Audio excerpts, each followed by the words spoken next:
En la historia de la humanidad hubieron gobernantes, reyes y políticos que tuvieron un impacto tanto positivo como negativo en la sociedad en la que estuvieron. Si bien es cierto que lo único que se espera de alguien que está en el poder es que haga algo bueno por el país o territorio en el que se encuentra y lograr un gran avance, pero casi siempre no pasa esto. Problemas como la corrupción, las ansias de demostrar el poder llegando a lo inhumano o el simple hecho de que no les importe la población en lo mínimo hacen que todas las personas vean a los siguientes personajes como unos de los no solo políticos, sino peores seres humanos que existieron. Quiero recalcar, antes de empezar el video, que esta lista no está ordenada de manera ascendente, es decir, no está ordenado del político malo hasta el peor, sino que solo será nombrado en un puesto cualquiera, por lo que, ya dicho esto, podemos empezar con el video.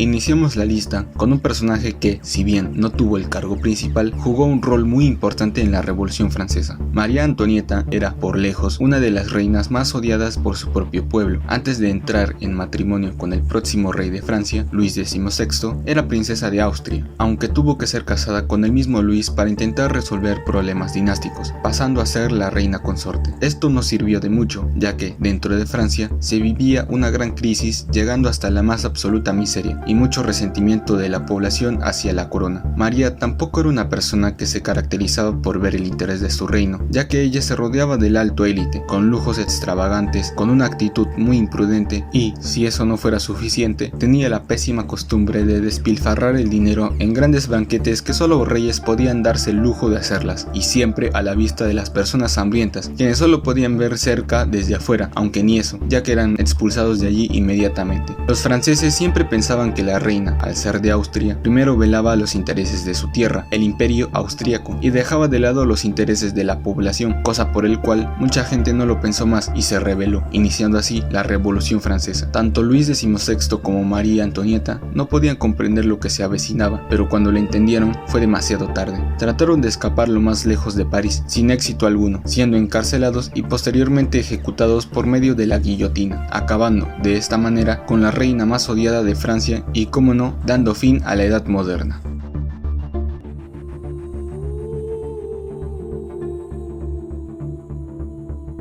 Turkmenistán es un país raro, y eso ya lo expliqué en un video mío. Si ya de por sí este país es excéntrico, lo será aún más cuando sepas de su expresidente Niyazov. Ni bien el país obtuvo la independencia de la Unión Soviética, se nombró a Niyazov como el presidente del país turcomano. Pocos pensaban lo que haría esta persona, y nombrar todo lo que hizo es de no creerse. Pero empecemos diciendo que, cuando Saparmurat llegó al poder, se declaró líder de todos los turcomanos, y que ese punto sirva para entender al personaje y sus locuras. Se declaró a Niyazov como presidente vitalicio, es decir, presidente para toda la vida. Se organizaban supuestas elecciones a presidencia en las que ni siquiera había competencia, siempre saliendo victorioso Saparmurat con una diferencia de escándalo, con un 99.9% de los votos. Niyazov alzaba un gran pero excesivo culto a su persona, donde mandaba hacer estatuas doradas de él mismo. Hizo que su rostro apareciera en casi todo, como en los billetes y hasta en las bebidas alcohólicas. Pero eso no es lo único. Niyazov publicó un libro llamado Runama. El libro básicamente trataba de versos con variados temas sobre la moral y todo eso. Este libro se convirtió poco a poco en uno de lectura obligatoria, ya que si no lo leías ni sabías de qué trataba, no podías trabajar ni mucho menos poder aprobar asignaturas en el colegio o en la universidad. Hasta se llegó al punto de que Niyazov mandó a construir una réplica exacta del libro, una réplica enorme, que enseñaba sus páginas a los ciudadanos, quienes tenían que hacer reverencia hacia el dichoso libro. Un pequeño detalle del libro es que el mismo presidente afirmó que si leías el Runama 3 veces podías ingresar al cielo. Pero si hablamos de lo que hacía, todo es más desdeñable. Su gobierno fue muy represivo. Los medios de comunicación solo informaban lo que Niyazov quería, nada más, por lo que ya sabrán qué es lo que le pasaba a cualquier medio o persona que iba en contra del gobierno. Y, como todo estado prohibitivo, se prohibió fumar, montar circos y demás cosas. Si aún no lo consideran un loco, basta con decirles que cambió el nombre de los meses del año, mandó a construir un palacio de hielo en el desierto, proyecto que terminó cancelándose, ordenó el cierre de los hospitales que no estén en la capital para que todos vayan a la misma y, aún teniendo una gran cantidad de petróleo, no se aprovechó ni se sigue aprovechando del todo.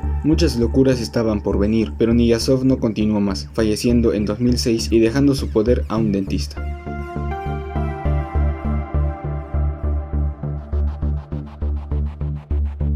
El zar Iván IV es también conocido como Iván el Terrible. Tal vez hayas escuchado más su apodo que la razón del por qué lo llaman así. Desde muy pequeño, Iván, quien era hijo del duque Iván III y había sido nombrado príncipe, era el objeto de humillaciones por parte de clanes enemigos, los mismos quienes envenenaron a su madre e hicieron de él la vida imposible. Su personalidad se empezó a construir desde ahí, donde desarrolló un trastorno mental irreversible, empezando a generar un respeto hacia su persona aún más cuando mandó un noble a una jauría a que lo despedace. Su vida siguió y llegó al poder aún cuando era un joven, siendo considerado el primer zar de Rusia. Pocos años después se casó con Anastasia Romanovna, el amor de su vida, y quien fue una gran influencia para él. Los primeros años de su mandato son conocidos por un relativo buen gobierno, llegando a ser amado por el pueblo y mejorar el sistema judicial y el sector educativo de la Rusia de entonces. Pero si había algo por el que todos recuerdan a este personaje, era su política expansionista, donde no le importó acabar con cualquier pueblo hasta llegar a conquistar Siberia. Esto cambió para mal cuando su esposa Anastasia cae enferma y fallece. Esto hizo que Iván entra en una profunda depresión, pues la persona a la que tanto quería y era su gran soporte falleció, y ahora sin nadie quien estuviera a su lado, se volvió en una persona cerrada, autoritaria y con un gran trastorno psicópata. Iván creía que la muerte de Anastasia era también por envenenamiento, por lo que decidió tomar venganza contra los que él creía que lo habían hecho. Torturó, ejecutó y apresó a los culpables sin casi remordimiento alguno. Esto valió para que la población le ponga el apodo de El Terrible. Su locura y paranoia escaló cuando empezó a ejecutar a cualquiera que él pensaba que fuera un enemigo. El momento más oscuro de su gobierno se dio cuando Iván acusó de conspiración a las ciudades de Novgorod y Pskov por querer organizar una insurrección contra el zar, por lo que mandó a destruir todas esas ciudades, inclusive ordenar una matanza a toda la gente que vivía ahí. Y ya en sus últimos años de vida, decidió comprometer su dinastía al asesinar a su hijo en un arrebato de cólera y dejando como heredero a su otro hijo, quien no estaba tan interesado en los temas políticos y tampoco dejó descendencia alguna.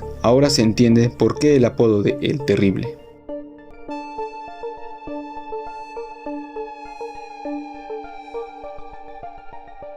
Desde ya hace siglos, el cargo de papa dejó de ser solamente de religioso y espiritual, pues también tomó un papel más político y diplomático, y en raros casos hasta un papel militar. Prueba de ello lo podemos notar en el papado de Urbano II. Tal vez nunca lo hayas escuchado, y es normal, pues más de 200 papas a lo largo de la historia pasaron por ese cargo. Unos pasan inadvertidos, pero otros pasan a resaltar, como es este personaje. Otto de Laiery, más conocido como Urbano II, era un gran religioso desde una corta edad. Pasó diversos cargos católicos antes de llegar a ser papa, incluso disputándose el poder con otros pretendientes al puesto. Por ese entonces, los turcos, con el Islam como religión, habían tomado el control de gran parte de Anatolia, territorio de, por ese entonces, el Imperio Bizantino, cosa que Urbano no podía dejar pasar. Decidió ayudar a los bizantinos mandando refuerzos, pero no solamente decidió ayudarlos, sino que también aprovechó para tratar de recuperar Tierra Santa y Jerusalén del control musulmán. El plan de Urbano fue muy bien visto por casi toda Europa cristiana, y se ordenó mandar un grupo de soldados bajo la condición de que todo aquel que fuera a luchar se le perdonarían los pecados, surgiendo así la primera de muchas cruzadas, que acabaron en un saldo de alrededor de 5 millones de muertes. Nunca antes en la historia de la Santa Sede sucedió una tragedia de esas magnitudes, y todo bajo órdenes del mismo Papa Urbano II, quien, dicho sea de paso, murió pocos días antes de que la primera cruzada tomara Jerusalén.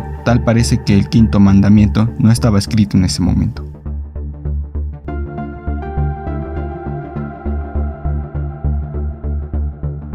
África es un continente en donde se pueden encontrar una gran cantidad de malos gobernantes y presidentes. Es una lacra de la sociedad africana que desafortunadamente no ha cesado, siendo el siglo XX donde se notó más. Idi Amin fue el claro ejemplo de ello. Siendo presidente de Uganda casi 10 años, tuvo uno de los gobiernos más sangrientos, llegando a ser un genocida. Antes de que llegase al poder, Amin era un soldado que estuvo sirviendo a las fuerzas británicas y, como muchos ugandeses de la época, él venía de un entorno violento, pobre y sin educación. La única forma de no quedar en la miseria absoluta era enlistarse al ejército, cosa que él hizo. Tuvo participación en varios combates y, cuando ya estuvo en su país, apoyó en un golpe de estado a favor de Milton Obote, para terminar traicionándolo y con él tomando el poder. Su mandato se recuerda por todas las atrocidades que él hizo: represión política, persecución a otras etnias, violación flagrante de los derechos humanos, la pésima gestión económica, varias ejecuciones extrajudiciales y ya paro, porque podría seguir y seguir. En ese momento, Uganda Irán era una completa carnicería, con gente siendo ejecutada por considerarse la enemiga al gobierno o con otra gente siendo asesinada solo por simple placer. Su gobierno terminó después de casi 10 años en el poder, debido a que intentó hacer una guerra contra Tanzania y el mismo país contraatacara, por lo que Amin no tuvo de otra que escapar del país. El número de víctimas de su régimen oscilan entre 100.000 a 500.000 personas, aunque eso no es lo más aterrador de este personaje, ya que tiempo después se le acusó de canibalismo, pues cuando Amin se fue del país se descubrieron varias refrigeradoras con carne humana en lugares donde frecuentaban funcionarios políticos. Amin nunca pagó por sus hechos, obteniendo asilo en Arabia Saudita y muriendo sin cargo alguno.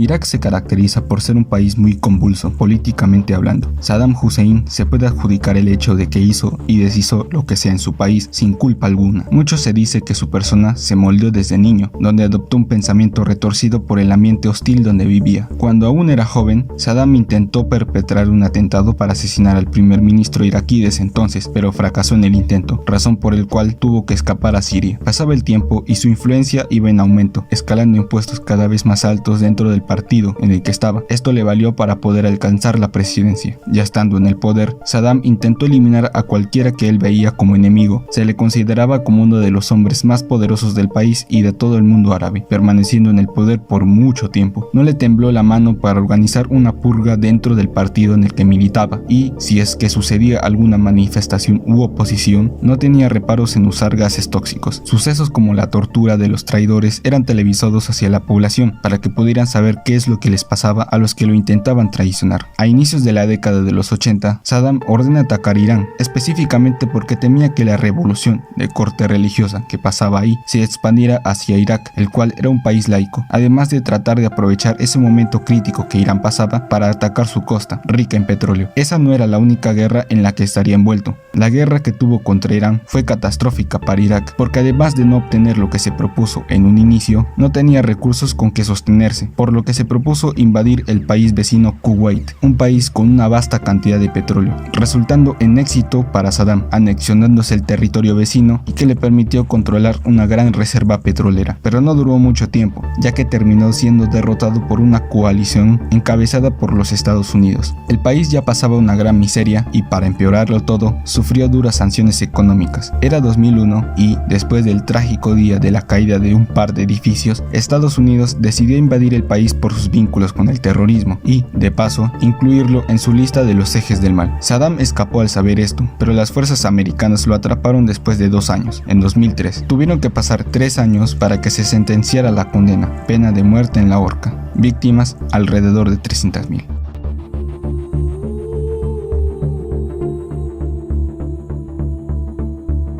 Stalin es uno de los personajes más conocidos de todo el siglo pasado. Hay tantas cosas que se pueden decir de él que es mejor no perder tiempo. Stalin, desde una edad joven, apoyó el movimiento leninista, el cual ya estaba tomando fuerza por ese entonces, y adoptó la idea marxista, el cual formó su pensamiento para después. Por sus ideas revolucionarias era constantemente apresado. Después de la turbulenta revolución rusa que acabó con el zarismo ruso, Lenin regresó de su exilio. Recibió el apoyo de Stalin, quien defendió los intereses comunistas. El georgiano fue escalando en puestos cada vez más altos, y cuando Lenin fallece en 1924, fue nombrado como jefe del Estado. Lo primero que hizo al estar en el poder fue eliminar a los competidores políticos, incluso a sus aliados. Se establecían medidas políticas muy severas y más estrictas. La sociedad comunista de ese entonces no pasaba un buen momento, pues debido al carácter autoritario de Stalin, difícilmente la industrialización avanzaba, y para agraviar todo, había una represión social para todo el que iba en contra del comunismo, siendo que, si alguien cuestionaba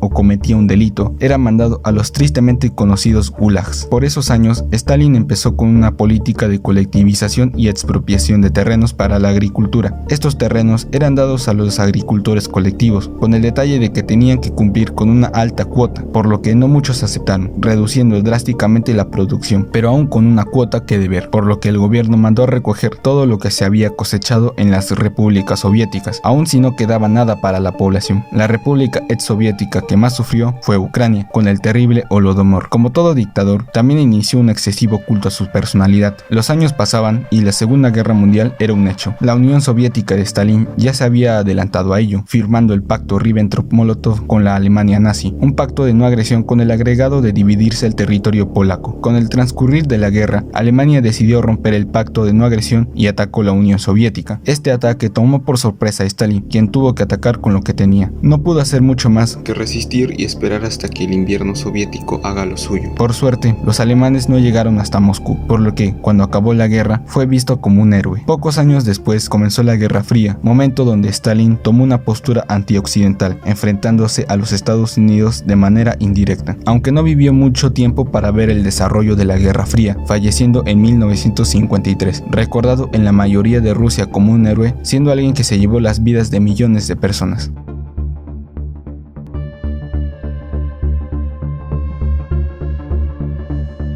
Enver Pasha fue un militar y político, tenía el control del gobierno y también tenía un cargo muy importante en esa época, aparte de ser el ejecutor de uno de los mayores genocidios de la historia humana. Ismail siempre vivió en un entorno favorecedor, viviendo cómodamente. Su amplio interés en aprender tácticas militares lo motivó a enrolarse en el ejército otomano, donde subió puestos rápidamente. Llegó a obtener el puesto de ministro de guerra en el momento más crítico, pues tomó el puesto a inicios de la Primera Guerra Mundial. Enver, ya en su puesto de ministro de guerra y con una alineación hacia la Alemania imperial, decidió mandar un ataque hacia Rusia en el Cáucaso, aunque sufrió una dura derrota, por lo que se le consideró como una persona incapaz al ser constantemente apoyado por los alemanes. Enver siempre culpó a los armenios de su derrota por haberse puesto del lado ruso. Muchos armenios que estaban reclutados en el ejército fueron ejecutados, y eso era solo el inicio de lo peor. Los soldados otomanos perpetraron varias matanzas a los armenios, donde lo único que podían hacer ellos era defenderse de los ataques o hacer tiempo para que otros pudieran escapar. Se empezó a hacer propaganda en contra de Armenia, a la que acusaban de ser un peligro nacional. Deportaciones, asesinatos, torturas, capturas y vejaciones eran cometidos sin ningún tipo de pudor. Armenia estuvo bañado en sangre por mucho tiempo, dejando como resultado alrededor de 2 millones de víctimas.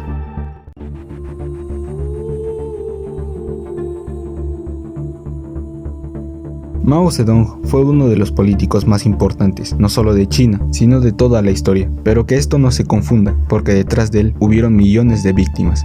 Por esos años, China vivía un entorno bélico y el joven Mao no fue indiferente, pues tuvo que enlistarse en el ejército. Participó en varias guerras, colaboró en la fundación del Partido Comunista de China, batalló en la guerra civil contra los nacionalistas en un momento en el que el país sufría la dominación de Japón, donde ya después de haber pasado dicha invasión, se volvió a retomar la guerra civil, oportunidad que el Partido Comunista de Mao aprovechó y tras varios años venció a los nacionalistas y llegó al poder. Cuando se estableció en el poder, Mao decidió seguir una política como el modelo soviético, aunque con su propia interpretación, siendo lo que conocemos hoy como maoísmo. Comenzó un gobierno con una represión al bando nacionalista derrotado. Intentó organizar un plan para modernizar el sector agrícola y mejorar la industria nacional, conocido como el Gran Salto Adelante. Este plan resultó en un completo fracaso, pues sucedió exactamente lo mismo que en la Unión Soviética de Stalin. Una cuota alta que los agricultores no podían producir y lo poco que se producía era entregado a las autoridades, dejando sin alimento a millones de personas, dando como resultado cerca de 50 millones de muertes por hambruna. Aunque sí hay algo que mucho se recuerda de su gobierno, fue el exterminio de gorriones, una idea que se desarrolló como parte del Gran Salto Adelante. Se propuso exterminar a estas aves porque, según ellos, se comían los granos de maíz y dejaban sin cosechas para la población. La campaña fue un éxito, pero paradójicamente los gorriones también se alimentaban de insectos, los mismos que también comían granos de maíz. El resultado fue un profundo problema ecológico, como consecuencia del exterminio de una especie fundamental en el medio ambiente. No hace falta decir que durante todo el gobierno de Mao hubo una gran represión y una gran falta de libertades, agudizándose más después de la revolución cultural. Saber que, durante su mandato hasta ahora, tiene un gran culto a su personalidad y siendo considerado por muchos como un gran líder revolucionario.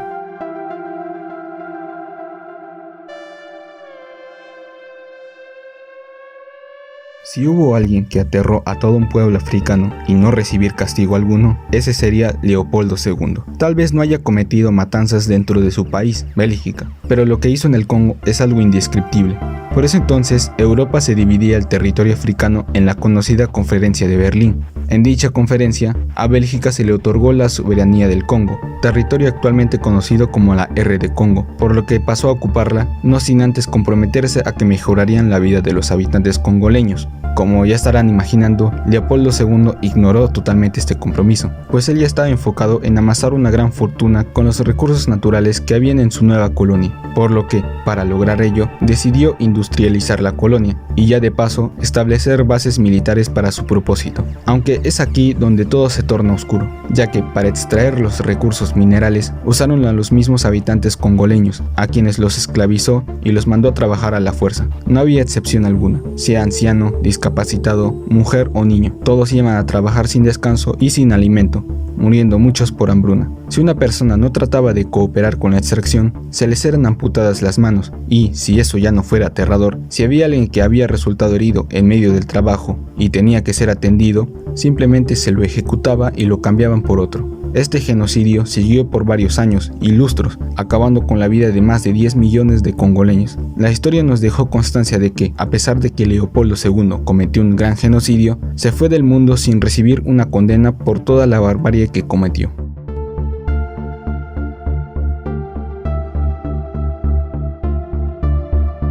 No podemos hablar de pésimos dictadores que sean maniáticos y no mencionar a Kim Jong-un. Muchos de nosotros conocemos quién es, pues siempre que se habla de él, o casi siempre, es cuando trata de provocar a los Estados Unidos con lanzarle bombas nucleares que ellos desarrollan. Se lo considera un dictador que está más preocupado de lo que hace Occidente, específicamente Estados Unidos, que de las necesidades de su país, al que tiene completamente dominado. Descendiente de la familia Kim, la dominante del país, tomó el poder la década pasada, después de que su padre falleciese. Desde un principio no se esperaba que él saque a su país del hermetismo ni de la pobreza, a la que tristemente ya estaba acostumbrada, por lo que no sorprendió a nadie que siguiese lo mismo que sus antecesores. Estableció un desenfrenado culto casi divino a su familia, especialmente a él mismo. Mantiene un programa nuclear y frecuentemente realiza pruebas con estas armas, lo que le valió durísimas sanciones económicas internacionales, dejando sumida a la población en la miseria absoluta. Hablando de la población, esta misma está prohibida de siquiera salir del país, por lo que ya sabrás qué es lo que le pasa a cualquiera que intente escapar. El mismo gobierno censura toda información que se diga de su país, los medios de comunicación son controlados por el mismo gobierno y no hay libertad de expresión, siendo bombardeados con una constante propaganda nacional.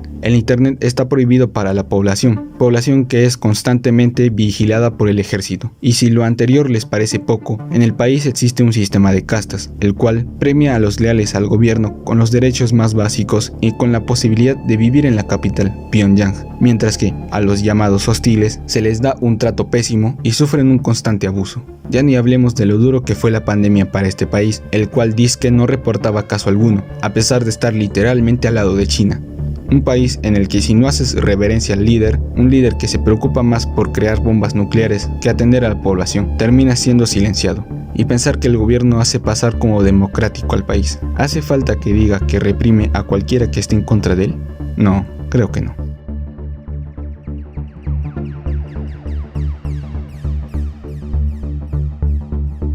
Reyes y gobernantes incapaces pasaron a lo largo de la historia, pero el caso de Farouk de Egipto es algo que sobrepasa los límites. Hijo del sultán Fuad I, su vida estaría ligada siempre a la política, pues su futuro era tomar el puesto de su padre, cosa que haría sorprendentemente a los 16 años. A esa edad ya se hacía notar por varias cosas, como mantener una vida de excesivos lujos, tirar todo el dinero que tenía en viajes a Europa, mientras que la población padecía pobreza y una falta de alimento. Esto no hizo más que acrecentar la pésima imagen que tenía la población contra él, además de mencionar que pasaba los días disfrutando de banquetes en exceso, lo que acabó con él estando en un gran estado de obesidad. El tiempo pasaba y Farouk seguía con su actitud, a pesar de ocupar asuntos cada vez más importantes. Se notaba su gran desinterés, por lo que no era de sorprenderse enterarse de varios casos de corrupción dentro del gobierno. Aún con una edad ya adulta, su mala imagen aumentó, después de su mala costumbre de extraer objetos ajenos de mandatarios de otros países, como el famoso caso en el que intentó hurtar el reloj del primer ministro, Winston Churchill, y si eso no fuera suficiente, terminó con varias deudas debido a su vida despilfarradora. La única razón por la que estuvo tanto tiempo en el poder era por tener un apoyo de la aristocracia egipcia y algún que otro grupo de personas, pero esto no duraría para siempre, pues terminó siendo derrocado por medio de un golpe de estado orquestado por los militares egipcios. Farouk escapó de Egipto hacia Europa, donde pasaría los últimos años de su vida haciendo lo que más le gustaba, comer y comer, hasta la muerte.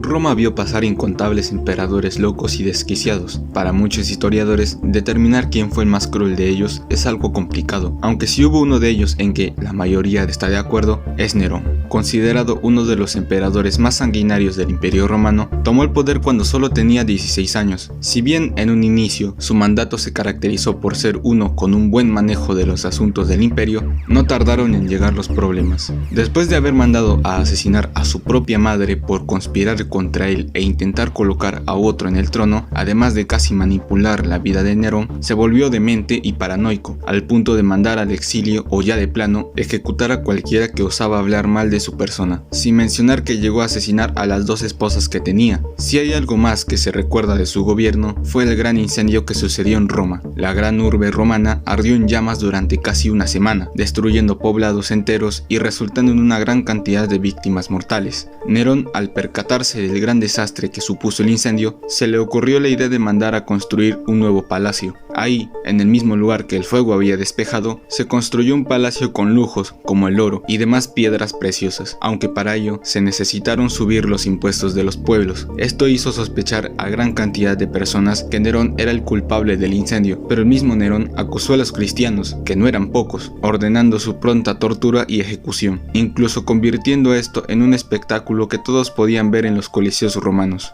Aunque tal vida trastornada acabó después de que gran parte del imperio se vino encima de él, una situación que no soportó, por lo que terminó suicidándose, dando inicio a una turbulenta guerra civil romana.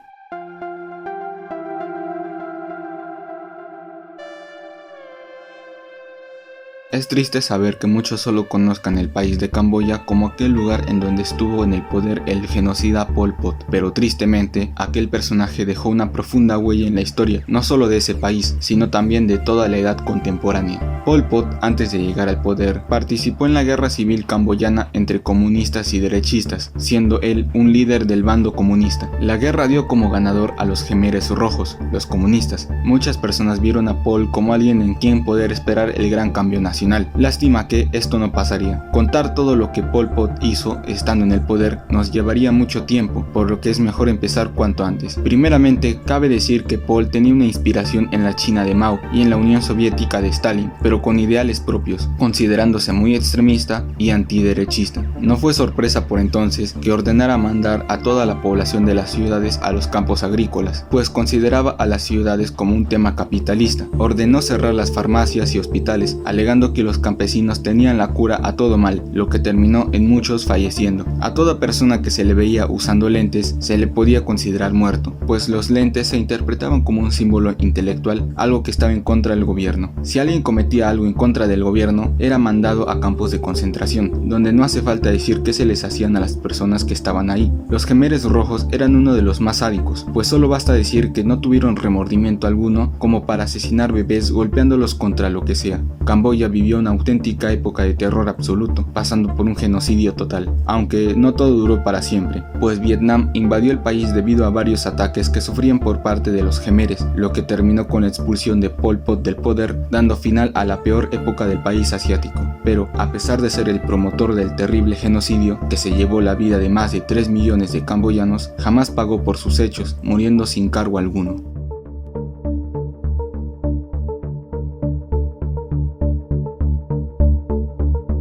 ¿Qué más se puede decir de este personaje que no se dijo antes? Uno de los políticos más representativos del siglo pasado por todas las atrocidades que cometió. Muchos conocemos sus inicios, de cómo intentó entrar en la Academia de Bellas Artes en su natal Austria, recibiendo un rechazo por carecer de un talento al arte en su paso, a pasar a enlistarse en el ejército alemán batallando en la Primera Guerra Mundial, hasta terminar uniéndose al Partido Nacional Socialista Alemán del Trabajo, el partido nazi, siendo un ferviente ultranacionalista, llegando a ocupar el liderazgo del partido nazi. Ya estando en ese cargo y apoyado de su talento en la oratoria, empezó a difundir sus pensamientos, como lo era el odio racial, un gran antisemitismo, un efusivo anticomunismo y el echar la culpa de sobremanera al Tratado de Versalles y demás países, pues dejaba a Alemania pagando todo lo hecho en la Primera Guerra Mundial. Todo ello sirviéndose de la excesiva propaganda, lo que solo hizo que ganase más adeptos y más popularidad. El partido se postuló para las elecciones de 1933, saliendo victoriosos y acabando con Hitler como canciller del país. Ya estando en el poder, se autoproclamó como dictador, empezando una etapa oscura de la historia universal. Rápidamente, el partido tomó control de absolutamente todo. Contaba con una policía secreta, la cual era la Gestapo, que estaba a sus órdenes. Inició con los tristemente conocidos campos de concentración, donde era mandado a toda oposición, y en su mayoría judíos y comunistas. Comenzó un acelerado rearme armamentístico, y empezó con una política expansionista, rompiendo el mencionado Tratado de Versalles, anexionando Austria y dominando Checoslovaquia.